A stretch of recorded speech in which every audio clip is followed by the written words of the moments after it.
Shalom, selamat Paskah. Berjumpa kembali dengan Miss Anik dalam pelajaran agama Katolik. Pada hari ini kita akan belajar pelajaran 3 subtema B, yaitu hidup bersama yang dijiwai oleh Roh Kudus. Sekarang mari kita mulai pertemuan hari ini dengan berdoa. Demi nama Bapa dan Putra dan Roh Kudus. Amin. Selamat pagi ya Bapa, kami bersyukur karena Engkau telah mencurahkan Roh Kudus kepada kami semua. Bimbinglah kami agar kami mampu membangun hidup bersama sebagai pengikut-Mu yang setia, menjadi garam dan terang dunia. Demi Yesus Kristus Tuhan dan pengantara kami. Amin. Demi nama Bapa dan Putra dan Roh Kudus. Amin. Nah anak-anak, dalam kehidupan sehari-hari kita hidup bersama tidak hanya sendiri. Ada teman-teman kita yang beragama lain, ada teman-teman kita yang berbeda suku dan agama, ada juga teman-teman yang berbeda tingkat perekonomiannya, kepandaiannya, ciri fisiknya, dan masih banyak lagi. Kita tidak akan mungkin hidup sendiri. Dalam kehidupan bersama, kadang-kadang ada perselisihan, ada pertengkaran, ada ketidakcocokan. Namun, sebagai pengikut Kristus, kita harus menjadi garam dan terang dunia. Apa sih garam dan terang dunia? Sebelumnya kita simak dulu kisah di Desa Linggosari, Kajen, Pekalongan. Secara singkatnya, mereka adalah orang-orang penduduk desa di situ itu ada yang agama Kristen, ada yang agama Hindu, ada yang agama Buddha, ada juga yang beragama yang lain.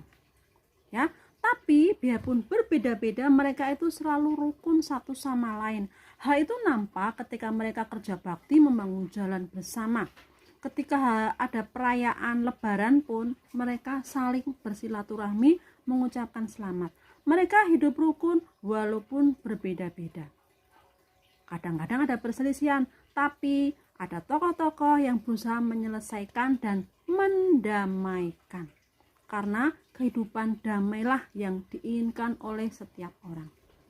Dalam Matius 5 ayat 13 sampai dengan 16, Yesus menyatakan tugas kita sebagai muridnya, yaitu menjadi garam dan terang dunia. Ia memberi contoh. Saat Yesus disalibkan sendirian, banyak orang mencemooh dia, menghina dia, menyakitinya. Apa yang dilakukan oleh Yesus? Dia tidak membalasnya, bahkan mendoakannya.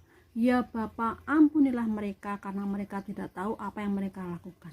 Yang dilakukan Yesus itu menunjukkannya sebagai terang pengampunan kepada semua orang. Kemudian menjadi garam. Garam itu rasanya apa? Ya, rasanya asin. Dengan kita menolong sesama, membantu orang lain yang membutuhkan, seperti yang dilakukan Yesus saat ia melihat banyak orang lapar, dia memberi makan, menyembuhkan orang sakit. Kita sudah menjadi garam bagi masyarakat. Kita tidak harus terlalu berlebihan. Ketika kita membuat masakan hanya butuh garam sedikit, tapi itu sangat berarti.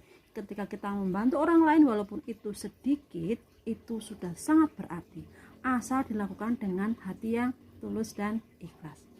Nah, anak-anak, mari kita menjadi terang dan garam dunia. Demi Yesus Kristus Tuhan dan pengantara kami. Mari kita berdoa. Demi nama Bapa dan Putra dan Roh Kudus. Amin.